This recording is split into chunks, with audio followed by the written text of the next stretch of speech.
Dr. Hovind taught science for 15 years. Then he got his PhD in education. He's always had a love for teaching.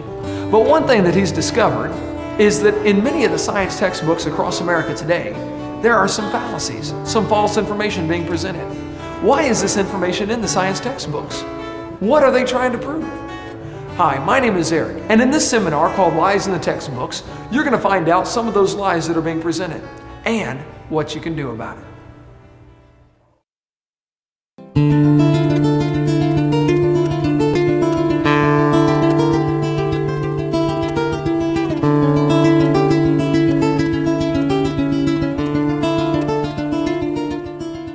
Well, welcome to our seminar on lies in the textbooks. My name is Kent Hovind. I taught high school science for 15 years. And now for, well, since 1989, I've been doing seminars on creation, evolution, and dinosaurs. And our goal is to strengthen your faith in God's Word. Some people try to say, well, you Christians are against science. No, I like science. I'm against evolution because it's not part of science. Evolution's a lie, okay? There's no scientific evidence to back up evolution. We'll get into that in just a minute. The Bible says in the Ten Commandments, thou shalt not bear false witness. Don't lie. Proverbs says, a false witness shall not be unpunished. He that speaketh lies shall not escape. God hates liars. The Bible says they delight in lies. Okay? These 6 things doth the Lord hate. Yea, 7 are an abomination unto him. A lying tongue, then a couple of verses later, a false witness that speaketh lies. Out of the 7 things God hates, 2 of them are liars. He must really hate them. He lists them in there twice, okay? Jesus said, you have your father the devil, and the lusts of your father ye will do. He was a murderer from the beginning, and abode not in the truth, because there is no truth in him. When he speaketh a lie, he speaketh of his own, for he's a liar, and the father of it. Now, I like science, and I collect public school textbooks. I have hundreds of them from many, many countries, from clear back from 1880, I believe, to 2005, textbooks. I'm not against science. We happen to really like the subject. We have all kinds of cool science displays at our museum and our science center, and you can come down and visit Dinosaur Adventureland and see for yourself. I am, however, against lying to kids. Now, in the first 3 videos, we talked about how students are being lied to about the Big Bang. It didn't happen. They're being lied to about the age of the earth. It is not billions of years old. They're being lied to about the cavemen. There's never been a caveman, unless you mean Osama bin Laden. Okay? They're being lied to about the dinosaurs. They did not live millions of years ago. Now, here we're going to cover about 30 more lies in the textbooks. There are hundreds we could go through. We're going to try to hit the highlights, and this could go for days just covering lies in our textbooks. I'm going to hit some of the big ones, leave some of the little ones go for another time when we have more time. Now, I am not trying to get evolution out of the public schools. I'm not. I think any theory should be allowed to be taught if you don't have to lie to support your theory with false evidence, okay? I am not trying to get creation into the schools. And I think Christians that work on either one of those are wasting their time. And many people have wasted hundreds of thousands of dollars trying to accomplish those 2 goals. It's futile. It's not going to happen. I am, however, trying to get lies out of the textbooks. I think we'll find if we take the lies out of the books, there's nothing left to support evolution. Well, that's their problem. They shouldn't have picked such a dumb theory to begin with, okay? It's not my fault, okay? Now, I'm not against teachers. My mother was a godly woman, led my dad to the Lord on their first date. She retired from teaching public school years ago. Been in heaven now for about 7 years. My brother led me to the Lord. He just retired last year from teaching public school after 34 years. There are many good godly teachers in the system. There are many good godly principals, many good godly school board members. I'm not against schools. I'm not against school boards. I'm not against teachers. I'm not against textbooks. I'm against lies. Okay, let's just keep it in perspective. Is there anybody here that thinks teachers or textbooks should be allowed to deliberately lie to students for any reason? And I mean deliberately. They might be lying and not know they're lying, okay, but if they're deliberately lying, that shouldn't be allowed, should it? Okay? Wisconsin has a law that requires textbooks to be accurate. So does Alabama. Textbooks shall be adequate and current, up to date. Okay? The latest information. Texas has a law that says instructional material shall be factual. Go Texas. Okay? Florida has a law that requires accuracy of instructional materials, and the commissioner is responsible to remove books that are not accurate. Well, commissioner, do your job. Okay? Watch this video and remove the books that are not accurate. It's so simple. It's so simple. Okay? California says textbooks shall be factually accurate. and reflect current and confirmed research. Okay? Minnesota says a teacher shall not deliberately suppress or distort subject matter. Yeah, sure, hey there, fella, you betcha. The problem is, none of those states enforce their own laws. I don't know if Tennessee here has a law that requires textbook accuracy. They ought to if they don't have one. If you don't have one, pass one. This is a textbook from about 100 years ago. It says, God created the heavens and the earth in 6 days. Prayer is a duty, but it's vain to pray without a sincere desire of heart. God governs the world in infinite wisdom. You believe that's a public school textbook? Well, here's one today. Evolution is fact, not theory. Birds arose from non-birds and humans from non-humans. No person who pretends to any understanding of the natural world can deny these facts. Wow, something's changed. Actually, I was at Chickasaw, Oklahoma a couple of weeks ago. It was supposed to be a debate, but none of the professors would debate me. So they scheduled an evolution seminar 2 days after I was gone. They let me come speak on creation. The student group got me in there. Here's a poster they put up right next to my poster. The poster was inviting people to come to the evolution seminar. Interested in evolution? Well, come on down. Evolution lecture with Dr. Mather and Dr. Ray. It says, hear both sides of the issue. Well, we invited them to debate. They could have heard both sides altogether. Here the kids get 9 months of evolution teaching. I come in for 2 hours and they panic. And then they got to say, here, both sides. Both sides. You're not going to present both sides. You're going to present one side, the evolution side, which is what they already got for 9 months. They don't want to hear it. I think they said 20 people turned up, 15 of them are from the Baptist Student Union, just to see what the teachers would say. Okay? They hear both sides. Their own textbook, there in Chickasaw, Oklahoma, has 1/4 of the book, one entire unit devoted only to evolution teaching. Nothing about creation. Evolution's a dying religion surviving only on tax dollars. It's dead. This textbook has over 100 pages where evolution is talked about. There's not one single mention of creation. So don't tell me they want to hear both sides. They don't, okay? They want to present one view only. It's called indoctrination, not education. Now this is a chart showing how the atheists feel that the different states are doing with the teaching of evolution. They think you folks in Tennessee are doing a lousy job of teaching evolution to your kids. Go Tennessee, all right. Okay. They think the folks right over here in North Carolina are doing a good job of teaching evolution. Well, North Carolina folks, get on the ball. Turn your state red by the next time they do this survey, okay? Now, is there anybody here that thinks teachers or textbooks should be allowed to use outdated or false information just to get students to believe a theory? Would that be a good idea? No, okay? Anybody here that thinks teachers that deliberately lie should be fired? Okay? Is there anybody here that thinks textbooks with lies should be banned or the lies torn out of the book? Think that'd be fair? All right. Well, buckle up, hang on, let's go.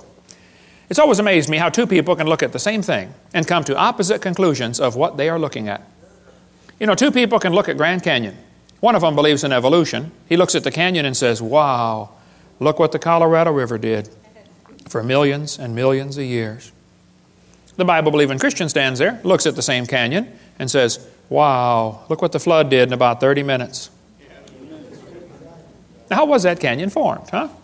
Textbook says over millions of years, the Colorado River carved the Grand Canyon from solid rock. Oh, now, hold on a second, okay? It's a fact Grand Canyon exists. I've been there a bunch of times, studied. I taught earth science for 15 years. I love studying Grand Canyon. There are two interpretations of how it got there. The evolutionists will say it formed slowly with a little bit of water and lots of time, like, billions of years. The creationists will say, no, it formed quickly by lots of water and a little bit of time, like a big flood in the days of Noah. And the guys who believe in evolution are always trying to erase the line between their interpretation and try to include it as if it is part of the fact. No, it's just your interpretation, guys, okay? This textbook says, the Colorado River has cut through layer upon layer of rock over millions of years. Well, now hold on a minute. This textbook says, the Colorado River cut through 2,000 meters of rock, exposing sediment layers like huge pages in the book of life. Scan the canyon wall from rim to floor and you look back through hundreds of millions of years. I don't think so. I was in a debate one time and this atheist said, Hovind, you're so stupid. Don't you know it took millions of years to carve the Grand Canyon? I said, well, sir, there's a couple things you ought to learn about Grand Canyon. If you built a dam across Grand Canyon, a huge lake would fill in behind it, covering several states, okay? I mean, take a lot of dirt to build a dam, but if you could build a dam across that canyon, you'd have a really big lake. Actually, some of the water from Wyoming drains through the Grand Canyon. It has a huge drainage pattern. There's a picture of it, satellite false color image. You can see Grand Canyon right there, a big gash right across a ridge in the mountains. You folks in Tennessee know what a ridge is. Not really a mountain, just a big long ridge, okay? I've flown by and taken lots of pictures. I asked the pilot one time, I said, man, are we going near Grand Canyon? He said, yeah, about 100 miles. I said, can you get permission to, divert and go closer? He said, let me see what I can do.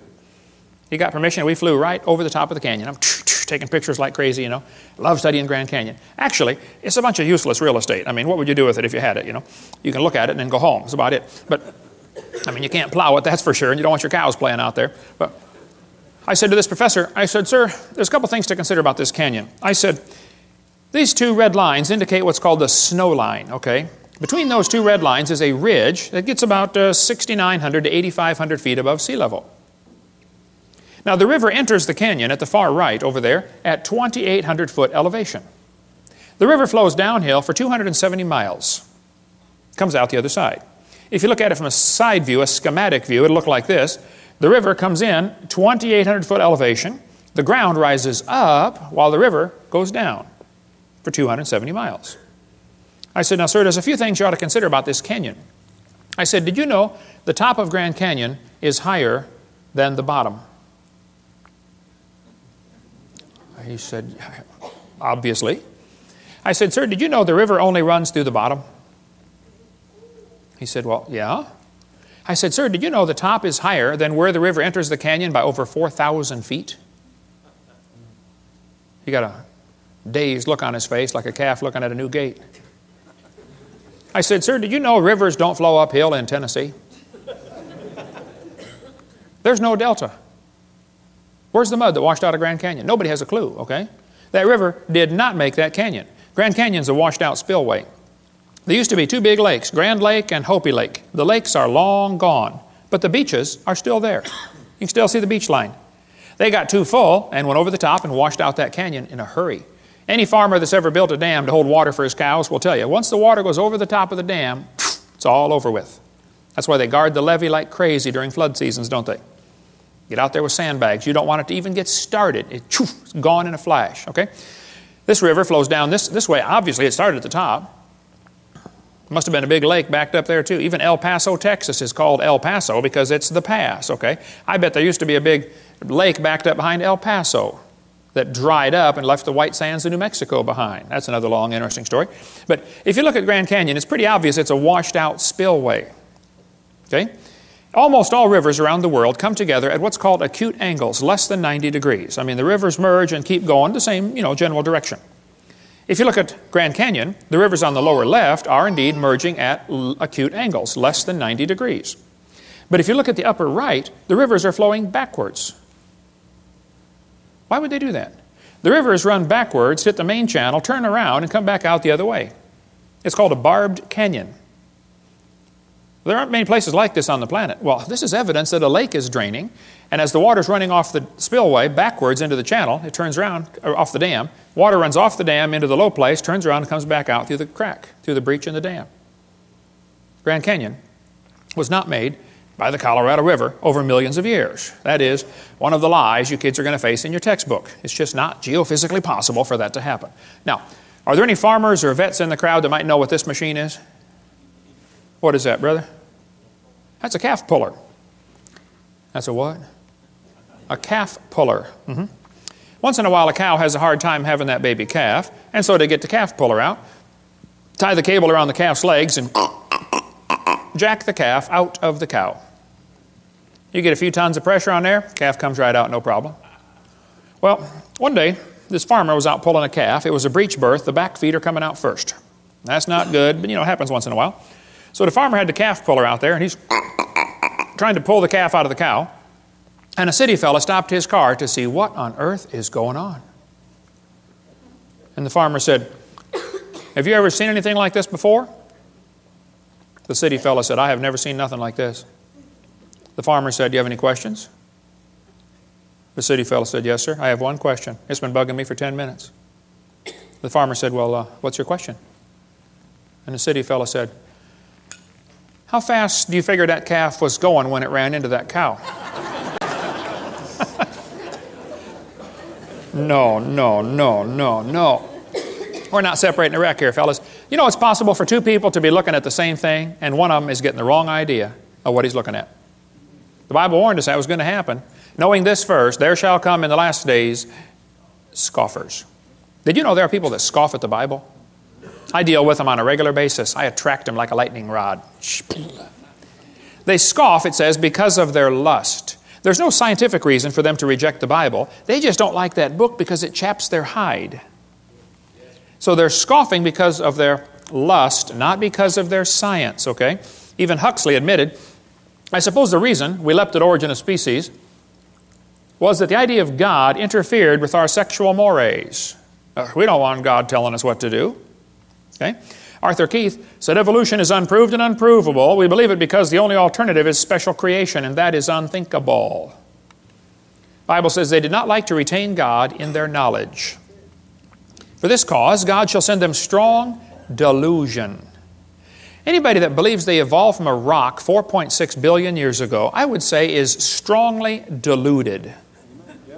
You would have to have help to be that dumb. You could not do it on your own. You'd have to have years of training and conditioning to believe such a silly idea. Hey, is it possible for a person to go insane? I mean, absolutely loony? Oh yeah, it happens, doesn't it? Okay. Is it possible for an entire group of people to go insane? Can you imagine over 900 people drinking poison Kool-Aid and killing themselves? A whole group went insane. Is it possible for an entire nation to go insane? You know, like millions and millions of people go just plain old nuts? Oh, it's happened, folks. Hey, is it possible for the entire world to go insane? Well, the Bible says the great dragon was cast out, that old serpent called the devil and Satan, which deceiveth the whole world. I think we're living in a time when just about the whole world has gone nuts. They believe they come from a rock 4.6 billion years ago. How dumb can you get? 2 Peter goes on to say, where is the promise of His coming? That's what the scoffers are going to say. For since the fathers fell asleep, all things continue as they were from the beginning of the creation. That's an important phrase. The scoffers are going to say, the way things are happening now is the way they've always been happening. Long, slow, gradual processes. The Bible says the scoffers are willingly ignorant. Willingly ignorant. In the Greek, that means dumb on purpose. They're willingly ignorant of how God made the heavens and the earth, and they're ignorant of the flood. The world was overflowed with water and perished. We cover more on that on videotape number 2 of our series. But one of the scoffers in the last days was a guy named James Hutton. Now, James Hutton lived in the late 1700s. James wrote a book and said the earth is millions of years old. You need to understand, in the late 1700s, most people believed the Bible, or at least they were strongly influenced by Christianity, and everybody thought the earth was about 6,000 years old. That was the common teaching of the day. Okay? They taught the kids in the public school, God created the world in 6 days, like we saw earlier. But this was also a time of many revolutions. We had the American Revolution, the French Revolution, the Polish, the Spanish, the German. Every country is just about revolting against the idea of a king and establishing a democracy. So they threw off monarchy, and this is known as the age of anti-monarchy. So the Bible says to honor the king, and some people thought the Bible was an obstacle to their political objectives. And they wanted to discredit the Bible. Keep in mind, this all happened in the early 1800s and late 1700s.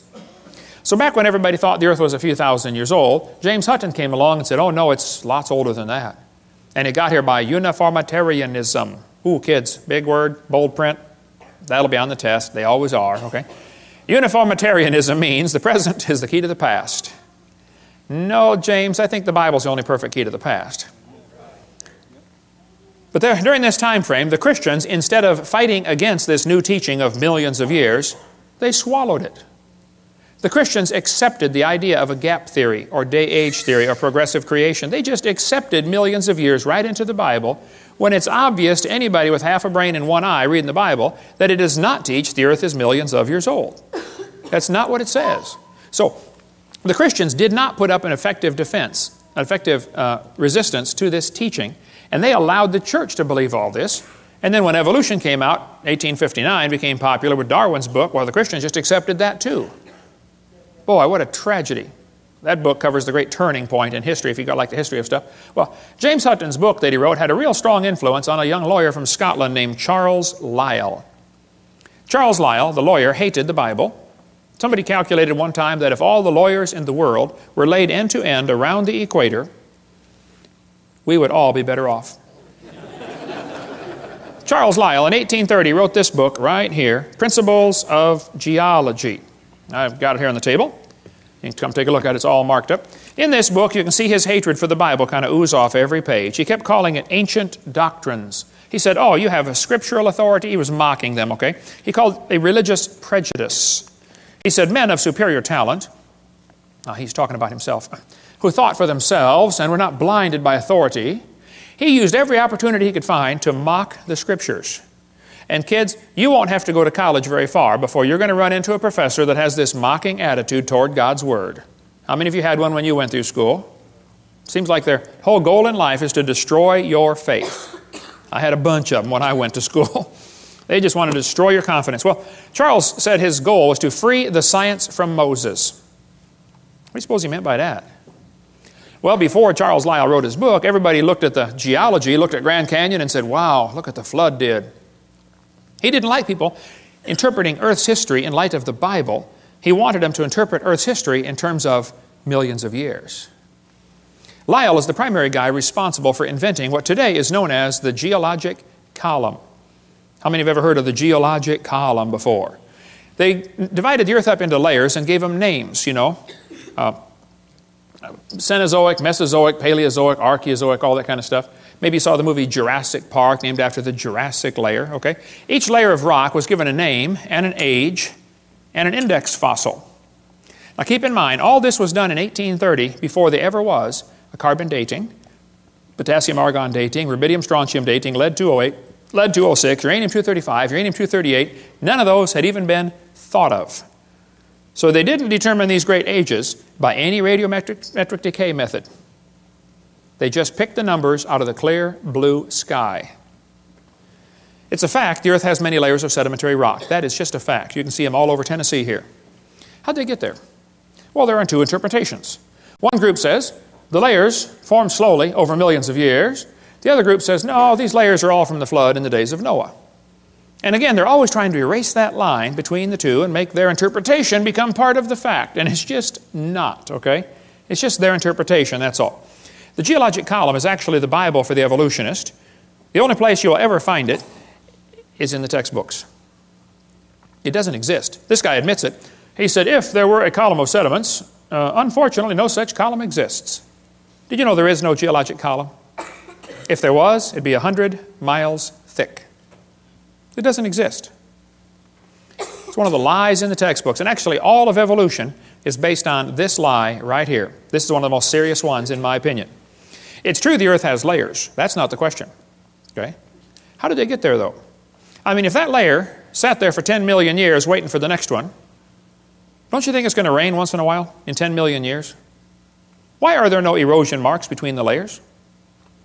Why are they stacked on top of each other just like a stack of pancakes? And by the way, why are there no soil layers between the rock layers? I mean, soil builds up on top of rock. Don't you think there'd be some soil built up once in a while? Look, if you get a jar of dirt and rocks and gravel and sand and mud and shake it up and set it down, it settles into layers for you in a few minutes. It doesn't take long. How many have seen those things you buy at the mall with two pieces of glass and different colored sand in between? You know, you flip it over and it makes all kinds of layers just in a few seconds. It doesn't take long. I was preaching years ago in Union Center, South Dakota. Now, Union Center is right there. It's not even on the map.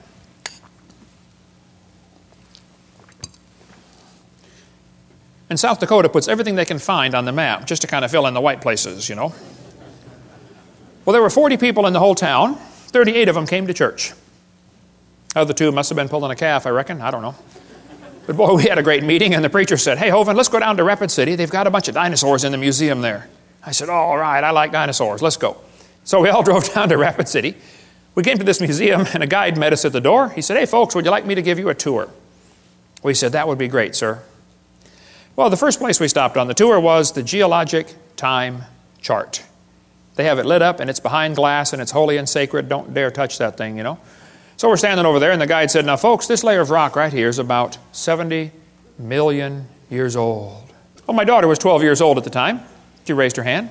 She said, "Mister, how do you know that layer is 70 million years old?"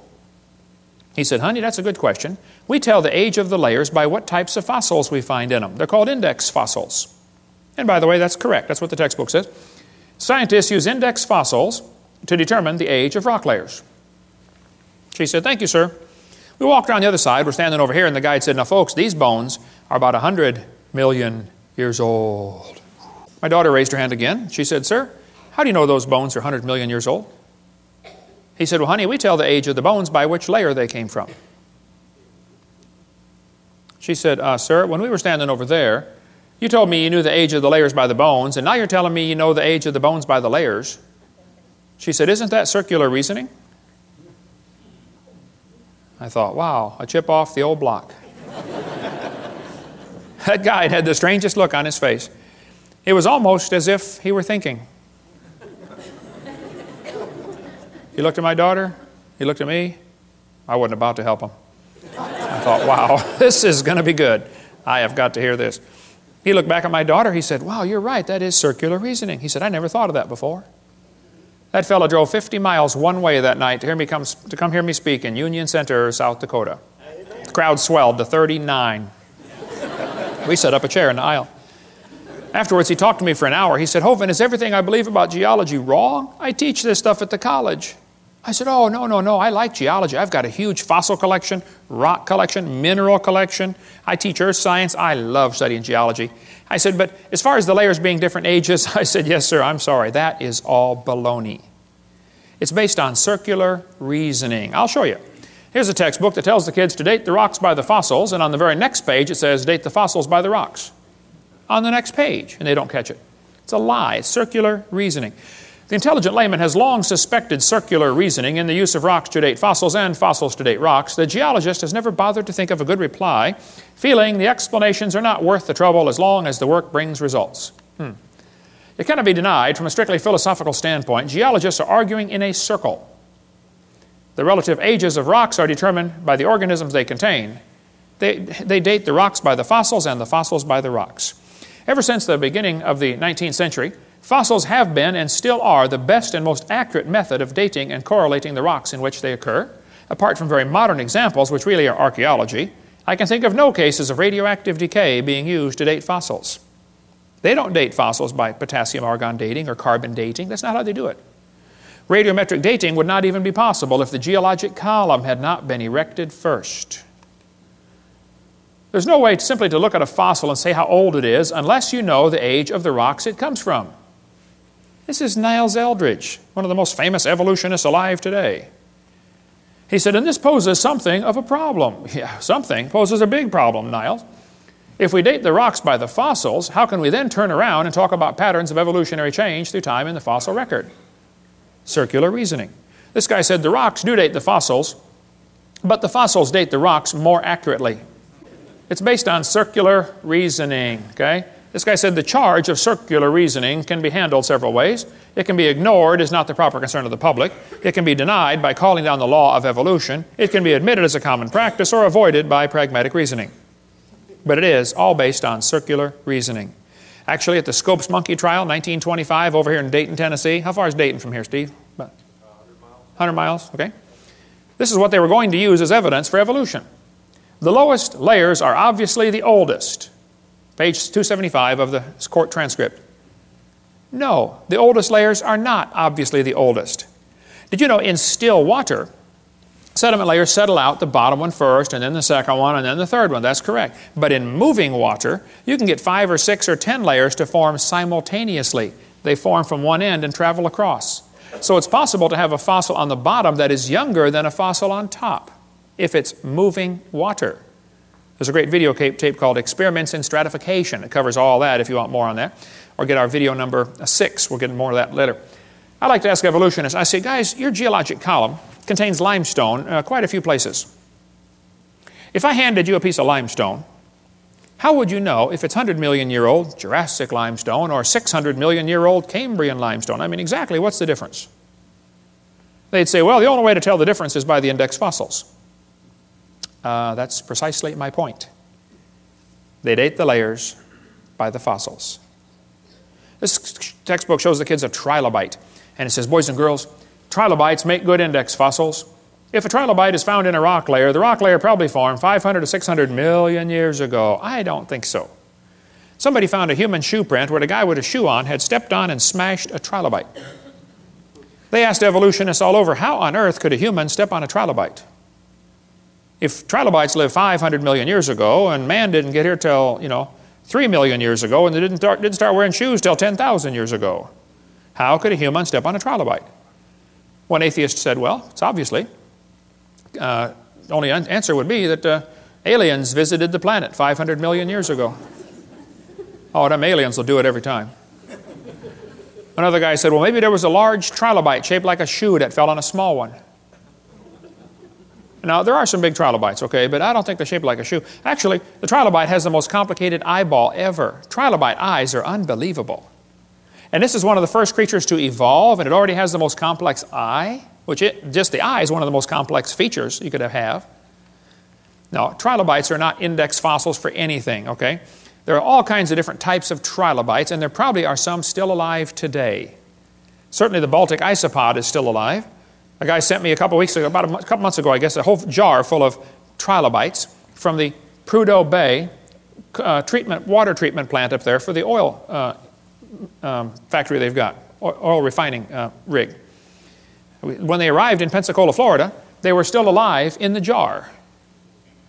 But I don't know how to keep a trilobite alive. I mean, you give it mouth to what? Some resuscitation, but they all died, but we got them in our museum there. Somebody just sent me a large one that they got down in the Caribbean, about this big, it's in our museum, and it was frozen. They said, yeah, I pulled it off the rock myself down in the Caribbean, still alive. They call it some kind of roach. Roach, it looks like a big trilobite. This textbook shows the kids a graptolite. It says, boys and girls, this is 410 million years old. I don't think so. Graptolites were found still alive in the South Pacific 10 years ago. So if you find graptolite, you can't use that as an index fossil for any age rock, okay? They tell the kids in school the lobe-finned fish is the index fossil for Devonian, 325 million years old. See that short leg, boys and girls? He's got a little bitty leg and then the fin. See, that proves he's evolving from a leg to a fin.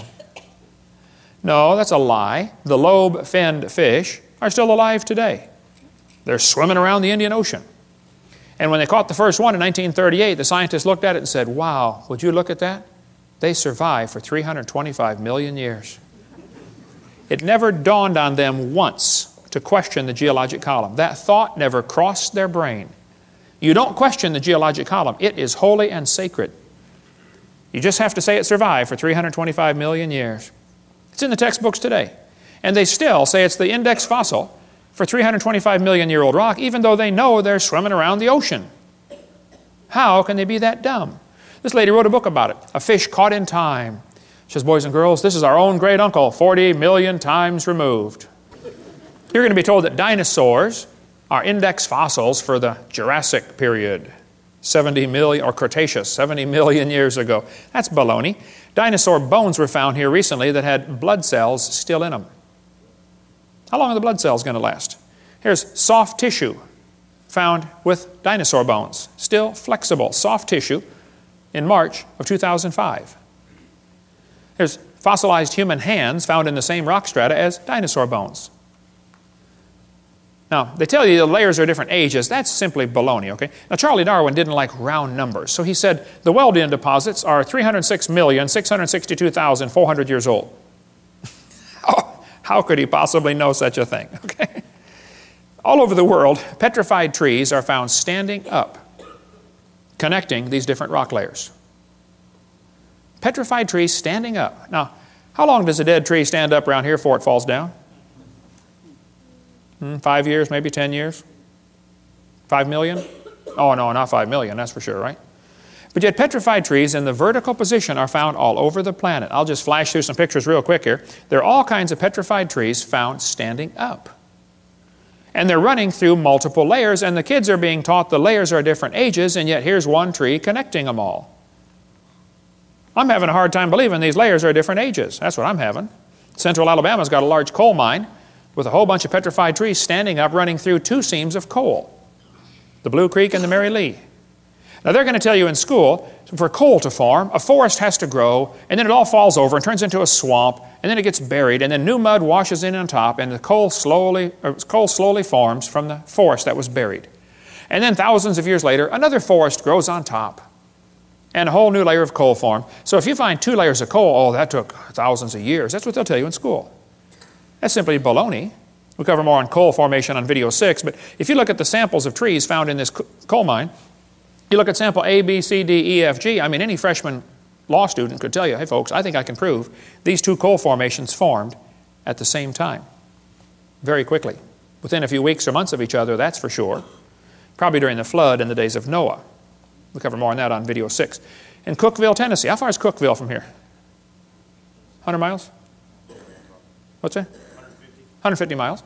In Cookeville, Tennessee, there's a coal mine with petrified trees standing, running. Here's coal at the bottom. The tree is coalified at the bottom, petrified in the middle, and coalified on top, where it went through a second coal seam. Same tree. By the way, why are coal seams generally found on top of layers of rock or clay? Wouldn't be a pretty poor place to grow a forest? Ought to be on top of soil, don't you think? Yeah. Polystrate fossils are found all over the world. In Joggins, Nova Scotia, there are dozens of petrified trees standing up, connecting different rock layers. Scientists go up there and look at them and just say, wow, that's curious. No, it's more than curious. It's devastating to your teaching that the layers are different ages. There's a brochure you can get from our bookstore. It's $2. It's got 30-some color pictures of petrified trees in the vertical position. Occasionally, the petrified trees are found upside down, running through many rock layers. Now we really got a problem. I've thought about this till my brain hurts. The evolutionists have 2 ways to solve this. They can say, well, Hovind, you know, the trees stood upright for millions of years while the layers formed around them. Or the trees grew through hundreds of feet of solid rock looking for sunlight. There's a third way to look at it. You know, maybe they were all buried in a big flood. How fast was that calf going? Keep that thought in mind, okay? Mount St. Helens blew thousands of trees into Spirit Lake. Lots of those trees are stuck in the mud at the bottom of Spirit Lake. They're going to petrify in the standing position. More on video 6 about that. It doesn't take long for things to petrify. Here's petrified firewood. The guy chopped on it before it turned to stone. Here's mummified dog stuck in a tree. Turned to stone. They chased a coon up the tree apparently and got stuck. They named it Stucky. What would you call it, okay? Here's petrified cowboy boot with the cowboy's legs still in it. The boot was made in 1950 and the leg is turned to stone. Here's petrified fish giving birth. It does not take millions of years to give birth. Praise God, okay? Here's a petrified hat. Petrified pickle found in a jar. The guy sent me the jar and pickle. He said, Brother Hovind, I found this in Montana in an old home. The house was junk. The roof was gone. The house was falling apart. But he said, you want a petrified pickle for your museum? I said, of course. Who in their right mind would not want a petrified pickle, you know? Come on down to Pensacola, Dinosaur Adventureland, and see the petrified pickle. Here's petrified sacks of flour found in a flour mill that flooded in 1910 in Eureka Springs, Arkansas. Here's petrified toadstool. There's an amazing gem and mineral museum just south of Bloomington, Illinois, in the little bitty tiny town called Shirley, Illinois. You got to be trying to find it to get there, but it's worth going to see the Funk Gem and Mineral Museum, okay? Here's petrified acorns. This kid sent them to me. He said, Brother Hovind, I was 7 years old at the time. He said, I stuck these acorns in a bucket of water and I thought they might, sprout and make some trees, and I forgot about them. Next spring, my mama found the bucket on the back porch and the acorns had turned to stone. He said, would you like them for your museum? I said, of course. Come on down and see the petrified acorns. More on petrification on video number 6. So kids, when they tell you the layers are different ages, you tell them Kent Hovind said they're confused or they're lying. It is not correct. Those layers all formed, nearly all of them, at the time of Noah's flood. 80 to 85% of Earth's surface does not even have 3 geologic periods appearing in correct consecutive order. Even though this geologic column does not exist, except in the textbooks, that teaching is what changed people in the 1830s away from believing the Bible to believing in uniformitarianism. This teaching especially affected a young preacher. He just got out of Bible college, studied to be a pastor of a church. His name was Charles Darwin. Anybody ever heard of Charles Darwin? Charles Darwin graduated from Bible college to be a preacher, and he's going to sail around the world for 5 years first and collect some bugs for some, bugologist back there in England. Charlie brought some books with him. He brought his Bible, of course. He just got out of Bible college. And he brought this brand new book, Principles of Geology. Charlie said that book changed his life forever. He later wrote to a friend and said, "Disbelief crept over me slowly. I felt no distress." He slowly lost his faith in the Bible. As Darwin sailed around the world, he stopped off at the Galapagos Islands.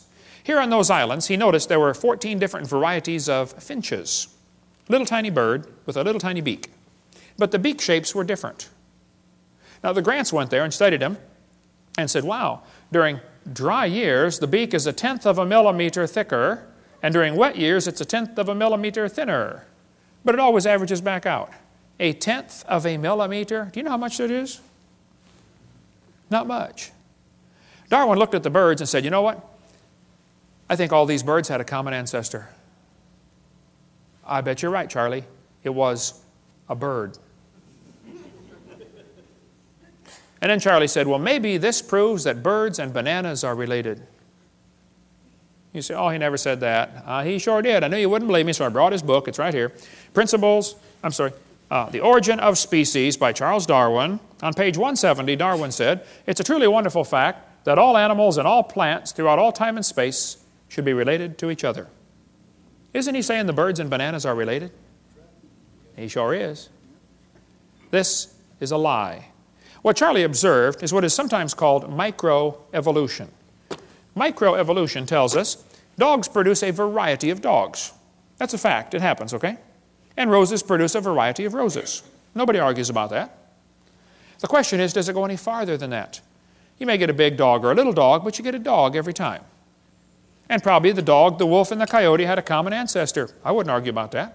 Here's National Geographic says, the evolution of dogs from wolves. Well, duh, nobody's arguing about that. Yeah, dogs came from wolves, okay?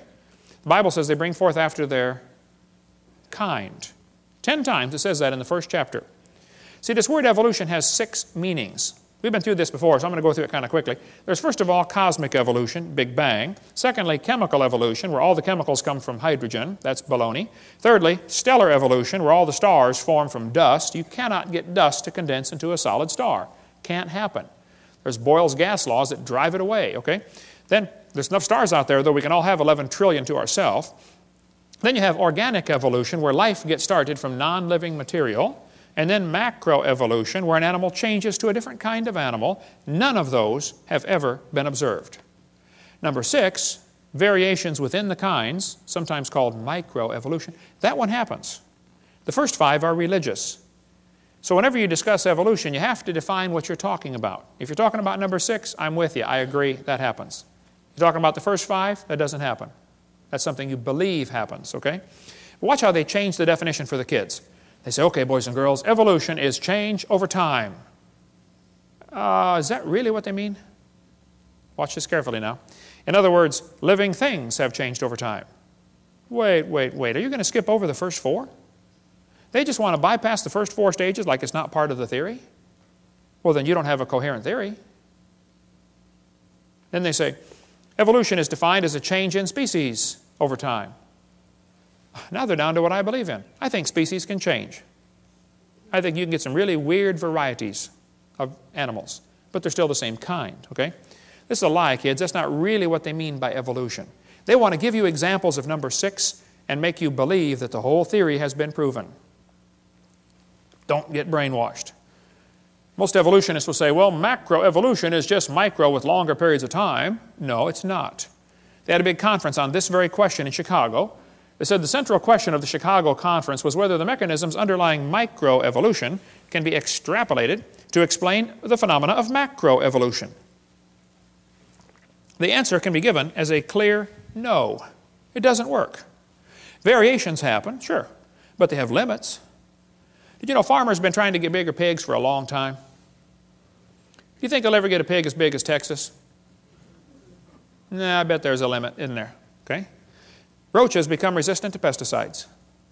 Do you think they'll ever become resistant to a sledgehammer? Probably not.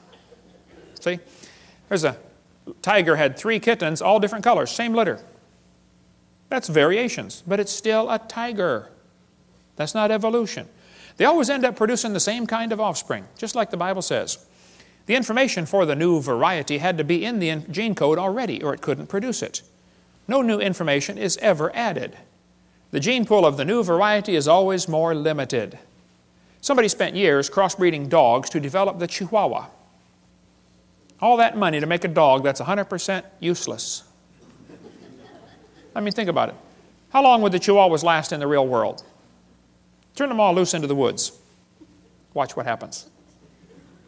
They'd run up to the wolf. Yep, yep, yep, yep, yep, yep, yep, yep, yep. Crunch. End of gene code, right? Genetic information is lost, not added when you get a strange variety. Real evolution would need an increase in genetic complexity. We don't ever observe that. Now, I grew up in Illinois, corn country.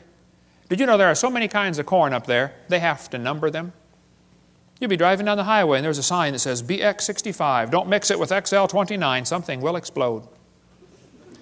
But folks, you can crossbreed corn from now to the cows come home and you are always going to get corn. You're never going to get a hamster or a tomato or a whale to grow on your corn stalk. It just ain't going to happen, okay? There's a whole variety of dogs in the world, and they might have had a common ancestor. A dog. There's BBC News. It looks like 95% of current dogs came from just 3 original founding females. Hey, they're getting closer. Right here it says, today's dogs come in all shapes and sizes, but scientists believe they evolved from just a handful of wolves tamed by humans living in or near China less than 15,000 years ago. This Irish textbook calls them divergent evolution. Oh, come on. They show 5 dogs around a wolf, and that's not divergent evolution. Don't give it a fancy name. It's still a dog. It's just a variety of dog. This Mexican textbook says, the horse and the zebra had a common ancestor. I agree. It looked like a horse. You know, 4-wheel drive, genuine leather upholstery, all the standard horse equipment, okay? They got little tiny horses today. We had the world's smallest horse come visit our dinosaur adventure land. Talk about useless. I mean, you know, you can't ride it. Well, my granddaughter could, but it won't bark, you know. What do you do with a horse like that? You know, horses, zebras, and asses can all be crossbred. They have competition in California. Who can get the weirdest animal? They get zorses, zonkies, zeonies, zedonks, zebras, and shebras. Here's a zebra who forgot to put his PJs on. Here's a herd of zebroids running around. You know, in the last 100 years, the Kentucky Derby's gone from an average winning speed of 127 seconds down to 123 seconds. Now, even in the old days, they had some pretty low times turned in, okay? Question, how much money would you guess has been spent on selective breeding trying to get the fastest horse for the Kentucky Derby? Millions and millions of dollars. They do the same thing right around here, don't they? Spend lots of money for a Tennessee Walker. What's the most expensive Tennessee walking horse you've ever heard of? $1 million for one horse?